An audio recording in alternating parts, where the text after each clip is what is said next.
So we're back for the last video. This one is going to go over just a little bit more about UDL guidelines, and then we're going to talk about a unit plan and follow that with a lesson plan. So in UDL, we talk about providing multiple representations so that we're sure everyone will be able to make sense of the symbols, the language, the drawings, and so on. Take, for example, in teaching mathematics, it's typically very strong to use multiple representations, not just the symbolic expression of the numbers, but manipulables, things that children can operate on and see directly and perceptually rather than their symbolic form.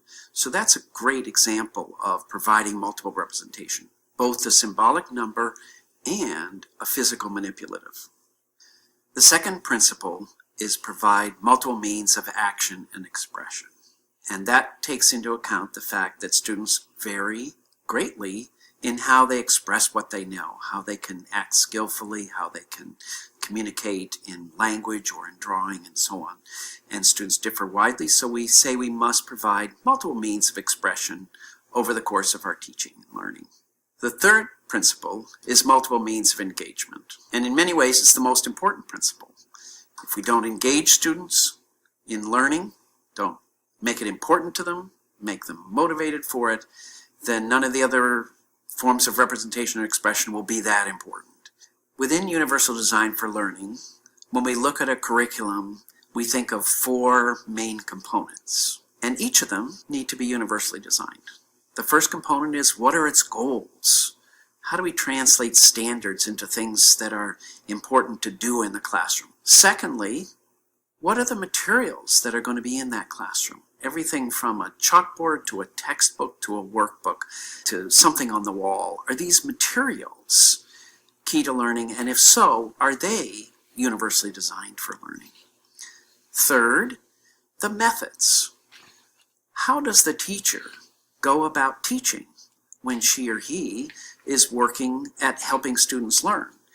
Does she set up collaborative groups? Does she lecture? Does she provide experiences out in the world? And lastly, and very important to Universal Design for Learning, is the means of assessment. How are we sure that learning really occurs?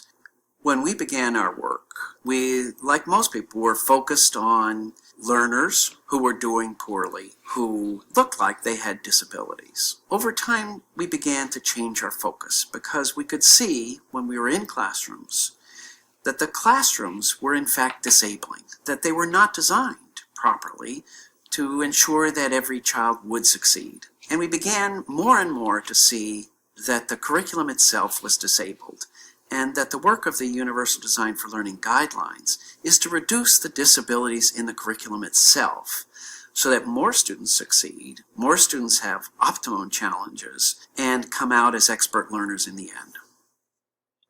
So now we're back to the IRIS module on UDL, and you can see that they've put together 5 steps that need to be looked at and considered as you're planning out implementing a UDL lesson.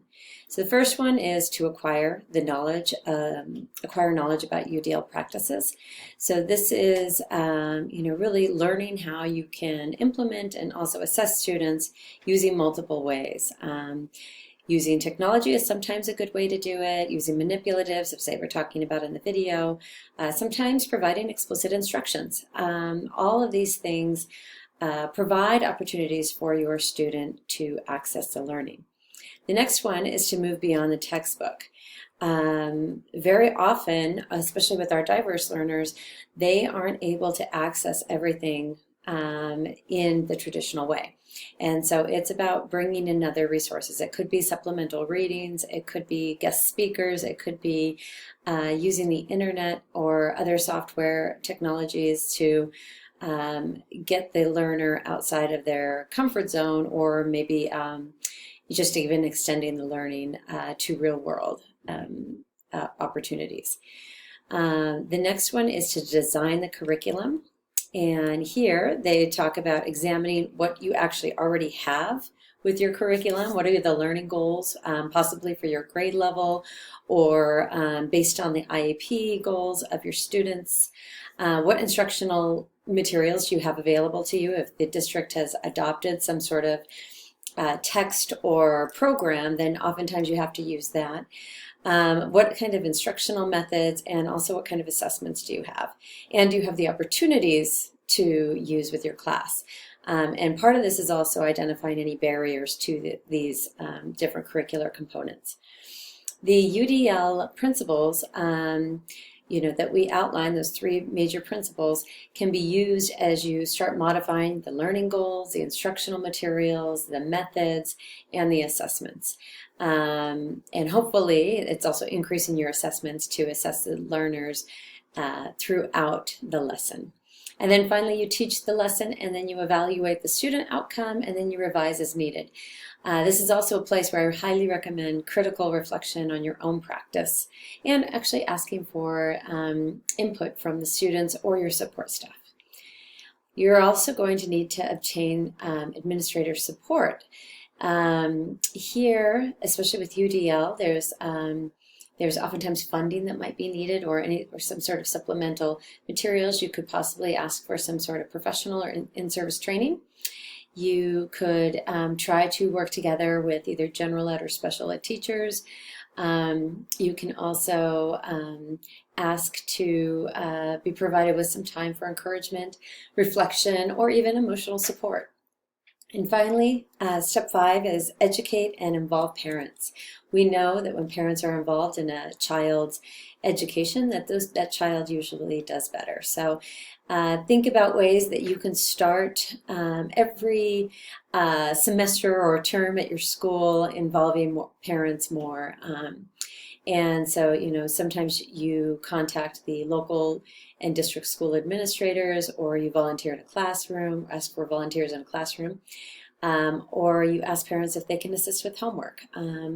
But as they say, a closed mouth don't get fed. So, reaching out and asking for support is really effective here. Here is this lovely chart where it shows universal design for learning is for everyone.